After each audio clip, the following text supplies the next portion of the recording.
Nobody talks about the burden of being the first generation to achieve something in your family, to achieve a new milestone, to do something that hasn't been done before. And often the loneliness that can come with that, or even the pressure and the feeling of, I need to make it because I've got all these people that I'm carrying on my back. And I've seen a lot of conversations talking about being the first generation daughter, being the eldest daughter, and all the implications of that, eldest daughter syndrome, all that good stuff, but I've not seen many conversations on that. And that's what I want to unpack and talk about in today's episode. I don't have all the answers, but I'm just going to share my thoughts, some of my observations, and I would love to hear your thoughts on this. If you are a first generation, whatever that looks like for you, whether it's a first generation immigrant, the first in your family to achieve something, to get married, to break a generational curse, to whatever the first is, if you are the first anything and you are feeling the burden, then stay tapped in. This episode is for you. Welcome back to the Pearls and Perils podcast. I'm your host, Peta-Kay. If this is your first time tuning in, then thank you for clicking and stay with me. I hope you're going to enjoy today's episode. And if you're watching on YouTube, hey, it's me. I don't know when you're going to see me next, but I'm doing my best to be consistent, irrespective of the numbers. I say that every time until the numbers start making sense. But anyways, this is actually a topic I've had on my notes for a while. I've got more content ideas than content recorded. But this year I'm really trying to push myself to go beyond perfectionism, the numbers, and just showing up and doing it. And this is one of those ideas that I've wanted to talk about for a while, but it just hasn't happened yet. But we're here and I really want to dive deep into this conversation. This is something that I've personally experienced, but also I've been having a lot of conversation lately with different people, and I've found that this theme just keeps coming up. In this episode, I want to talk about the first generation burden. I want to explore the adultification of children, the challenge and the pressure that you can often experience when you feel like you are carrying the weight of the world on your shoulders, when you feel like you are the one that's going to help everyone get out of the hood, or you're even experiencing something new, but the people around you aren't able to relate or understand some of the challenges you're going through. First, I want to start off by talking about the adultification of children. And I think often when you are the first generation to achieve something in your family, or if you are a first generation growing up in whatever country you're living in, like I live in the UK, I wasn't born in the UK, but I moved here at the age of 7. And often what I found, especially growing up in Newham in East London, a very diverse borough, a lot of ethnic minorities, and I guess I'm one of those ethnic minorities. And often what I would see is that the pressure that the first generation children growing up in the UK had, the pressure to succeed, be successful, go to university, graduate, to have a high paying job, to become a doctor, lawyer, accountant, nurse, especially my West African friends. That pressure of being the first generation or being the eldest in their family and having to set a good example for your siblings. And it's just been so interesting seeing, now that I'm in my 30s, seeing how, people that I went to school with or that I've known from different circles, church, other things, seeing where we all are now in life, but also being able to see people that are much older than me, how they've also navigated that burden of being the first, of being the first one. And I think sometimes for some people, it's not necessarily a burden because sometimes they don't necessarily have that additional pressure from their family or even the external pressure that we can often add to ourselves, that pressure to succeed, to be perfect, to be able to do all the things, to set the example. But this is more so for anyone who has experienced that pressure and who does feel like, I'm alone, like this is just too much, it's a lot, and I don't know how to navigate this. This episode is for you. So firstly, I want to talk about the adultification of children. I think often when you are the first generation, like I said before, there is a lot of pressure. You are the role model. And with that, that can come with a lot of responsibilities, a lot of feelings of like, I've got to get it right. I can't afford to mess up. And I think a lot of the times, in some cases, you're kind of taught, you need to be the best. You can't, do what other people are doing. You need to be better. You can't follow the crowd and all that good stuff. When you take that advice, but you take it to the extreme, it can often cause you to grow up a lot faster than you need to. Because I think growing up as a first generation immigrant or first generation child that is doing something different, I think a lot of the pressures and even advice that you're given, though it may be loving, it can kind of remove that element of your childhood that you're supposed to be carefree, you should be exploring, having fun, getting to know yourself. What am I trying to articulate? I think I found my words. What I'm trying to say is that burden to get it right can rob you of the freedom of just being a child, being able to explore, being able to make mistakes. It just removes that from you. When you should just be thinking about playing and that carefree nature of being a child, you're thinking about adult things. You're taking on adult responsibilities, though it isn't your fault, though it isn't something that you necessarily want. And I don't think that as a parent, especially parents that have had to kind of instill some of these things in their children, like, yeah, you need to make sure you're getting those A's, those A stars, or the best grades.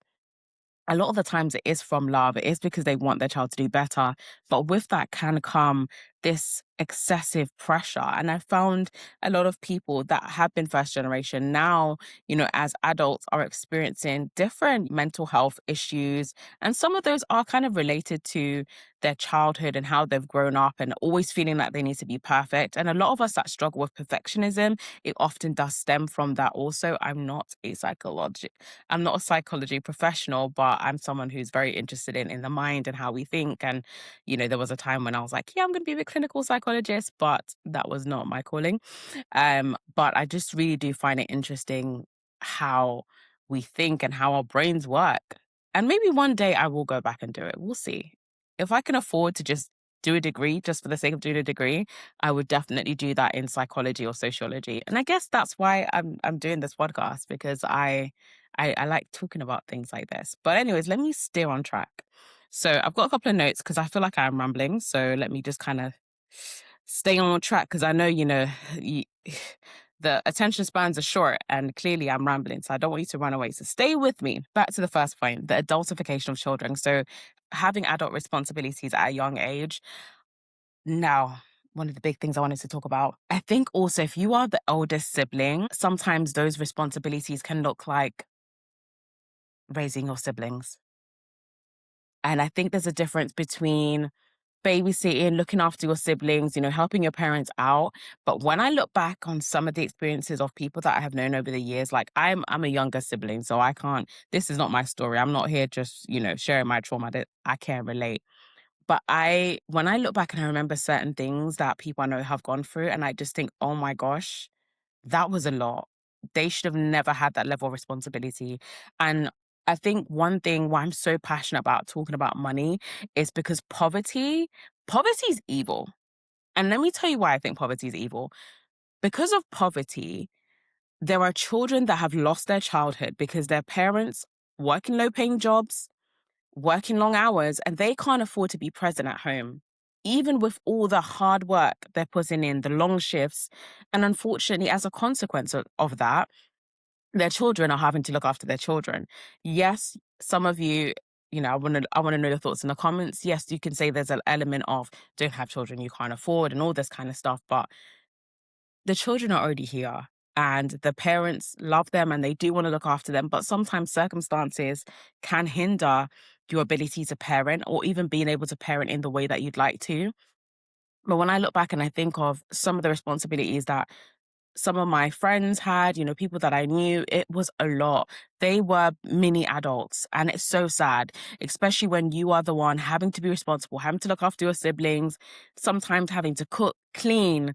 And we're not talking about small chores. We're talking about like really having to take the weight of your household on your shoulders at such a young age. It really does rob you of being a child.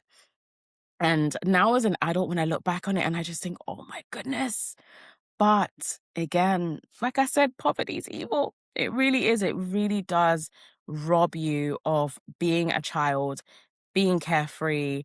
And it honestly breaks my heart when I think about it. Going back to the first gen burden, it's the adultification of children. I think this is one of the core issues that happens a lot. Children are seen as, especially when you are a well-behaved child, like, oh, she's so responsible or she's so mature for her age. And I don't think there's anything wrong with that. But do let a child be a child.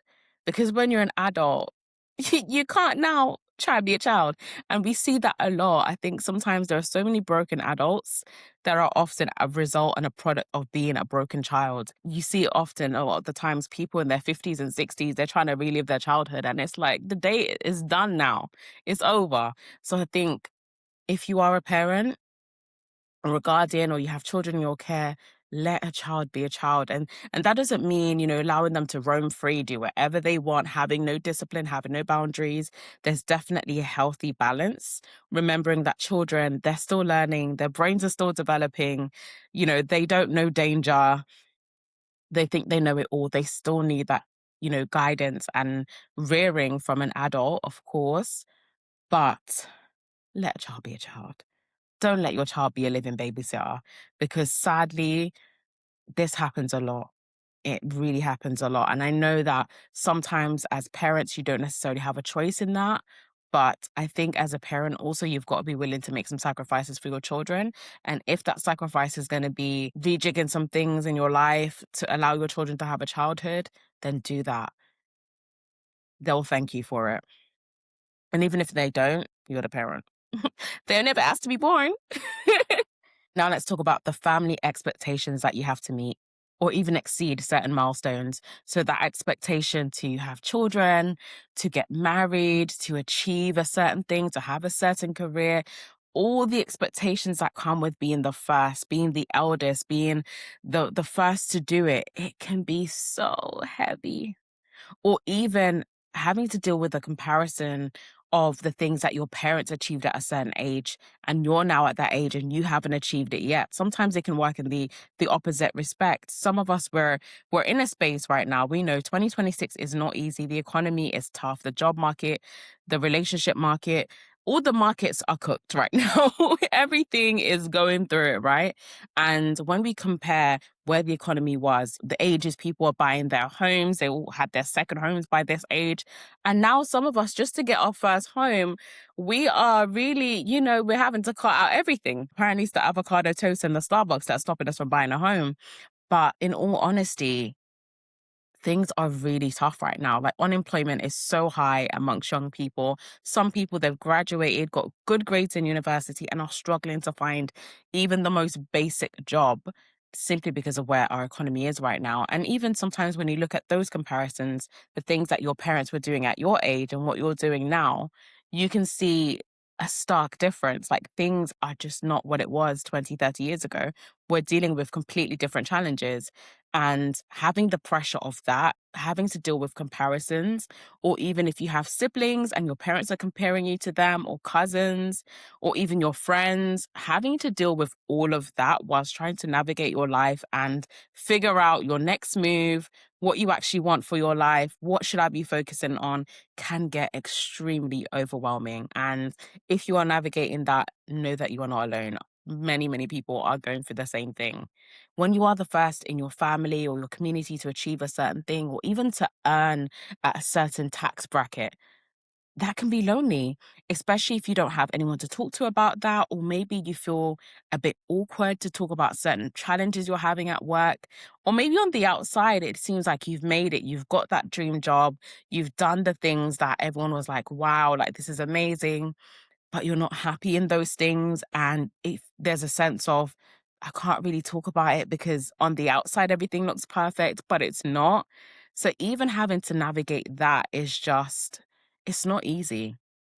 And often when you are the first to do something new or to do something that is seen as surpassing the normal, the expectations, or being a high achiever or an overachiever, it's isolating, especially if you don't have people that are doing the same thing. You're figuring it out, or you don't have a mentor or friends that are doing similar things. And it's just like you're just on your own, trying to figure it out, trying to not drown. But I do think it's important to expand your circle, keeping your relationships, your friends, your family, but also having people that are doing similar things, people that you can learn from, people that you can talk to about those things that maybe you can't talk to your family about. I think it's really important to just be diversified in your relationships. Just thinking that you need to have a friend you can talk to about everything is not always the case. If you're blessed enough to have a friend that you can talk to about all the different topics and you align on all of those things, that's great. But sometimes you may have a friend that you just talk to about finances, or a friend that they're your art friend. So if there's things to do with like going to the museums or art, you can talk to them about that. You can do those things with them. Essentially, what I'm trying to say is being diversified in your relationships, giving space to having friendships with people that are different to you, that may not necessarily align in everything. Like you don't have all the same interests, but there are obviously some commonalities and things that you can learn from and things you can relate and connect on as well. And I think that can help with that loneliness, especially if your family can't relate to the experiences you're having at work or the challenges you're facing in your course or whatever this sphere of life looks like for you right now. Expand your circle. Don't just limit yourself to the people that you've known for the last 1, 2, 3, 4, 5 years. Be open to making new relationships, especially if you are someone that you are like hashtag no new friends. Sometimes we need some new friends. And keeping the old ones. Okay. I don't know if you guys ever did this song in, I think it was primary school. It was like, actually, I'm not going to sing it, but essentially, it was talking about make new friends, but keep the old. One is silver and one is gold. That's the wisest thing I've been told. But yeah, great song. And in theory, it makes sense. So, how do you lighten the load? Like I said at the beginning, I don't have all the answers. One thing I would say that definitely helps to lighten the load is acknowledging that there is a load to begin with. For some of us, speaking for myself, I can often be the go, go, go person. I can often be the person that I'm dying, but I'm still trying. I'm still pushing, I'm still going.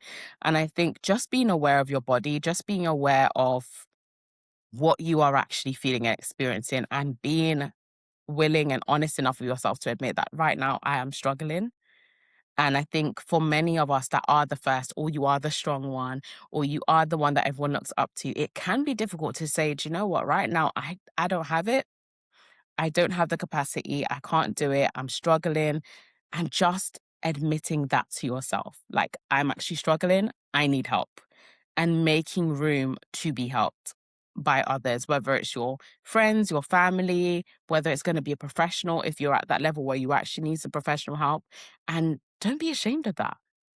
Don't be ashamed to say that you need help. So many people are dying inside because they refuse to admit that they need help. It's perfectly okay to admit that you need help, allowing others to lighten the load. You can't always carry everything on your own. And that's one of the things I would say would help. Acknowledging that there is a load, being aware, knowing your limitations, knowing your weaknesses, allowing people to help you. Community is only effective when you actually allow your community to help you, when you actually allow your community in to know that, okay, right now, I don't have it, so I'm gonna need some help, or I'm gonna need some space. Maybe you need some space, or maybe I need a distraction. Pray for me. Help me with this. What do you think? Maybe you need some guidance. Just being open, of course, with people that you can trust, right? But I think that's one thing that can help to lighten the load, and learn to delegate. If there are people in your life that are willing to help, delegate. You do not need to do all the things. You don't. And the last point that I wanted to talk about as well, if you have listened to the episode that I did on the superhero complex, if you haven't listened to that, definitely go back. It was a couple episodes back. Have a listen. I do think there's a connection between the superhero complex and having to deal with that first gen burden. It's sometimes having to carry other people, having to carry other people, sometimes literally, physically, financially, being the one that's the problem solver, being the one that gets things done. It can be really, really difficult. And I think sometimes it can be hard also to set boundaries, because when you're having to deal with other people's lives, their issues, you're helping them, you're carer for this one, you're helping this one with that problem, but also having to deal with your own problems at the same time. It can be really difficult to switch off. It can be really difficult to even say no to certain things, to certain requests, whether it's, can you help me with this? Or can you lend me some money? Or that, it can be hard to really just say, no, I can't, or to just set your boundaries or to be firm in whatever it is that you're saying that you're going to do or not going to do. And I think it's about finding a balance between serving your family and your community, but also ensuring that you're pouring into yourself. To summarize, what I do want to say is that if you are carrying the first gen burden, if you are the first in your family to achieve something new, to grow up in a new country, to start a new life, and it just feels heavy and it just feels like there's so many eyes on you, so much responsibility, so many opinions, but that's a whole other episode in itself. If you can relate to what I've spoken about today, I want to know your thoughts. Have you ever experienced being the first generation in your family to achieve something, or are you currently on that journey? How are you navigating it? When things get difficult, what's your advice? What would you tell someone to do who is experiencing the first gen bended and they want to lighten the load? Let me know your thoughts in the comments. I really do hope you've enjoyed today's episode. If you aren't already subscribed to my channel, if you're listening on YouTube, then do subscribe to my channel. My aim is to post videos weekly. I do have some videos, so if you've not already watched them yet, go back, watch the last video, and let me know your thoughts in the comments. And of course, share this video with a friend. If you are listening on a podcast platform, then I'll speak with you in the next episode. Again, don't forget to subscribe on the podcast platform that you're listening on. Have a great rest of your week, and I'll see you in the next episode.